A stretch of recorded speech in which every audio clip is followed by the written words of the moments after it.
All of that is right. These results say so much, and chief among them is that in the case of Deja Foxx, 25 years old, she leaned into her age and her social media presence, and it's clear that the voters here in southern Arizona said that that was not good enough to ultimately earn a vote over somebody who had deep, deep roots in this community, had served them in public office for more than 20 years, and whose family was very much of a known entity.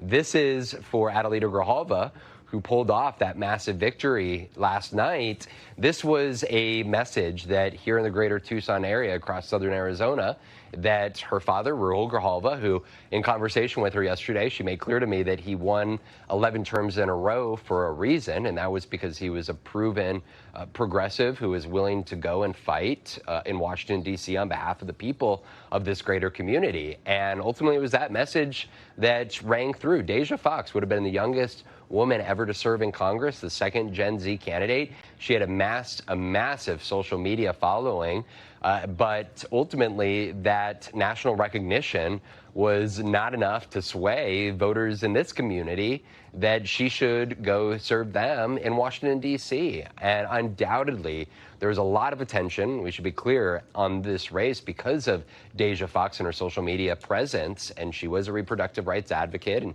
she made clear that she was able to reach a mass of people to get her message out. But ultimately, here in the year of 2025, that may not be good enough, right? Zohran Mamdani, who was 33 years old, he really rose through social media in New York City.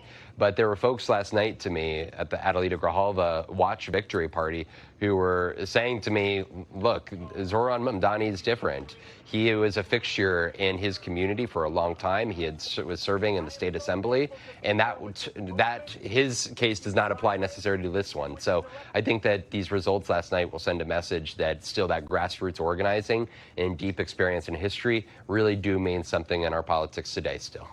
We thank you for watching, and remember, stay updated on breaking news and top stories on the NBC News app or watch live on our YouTube channel.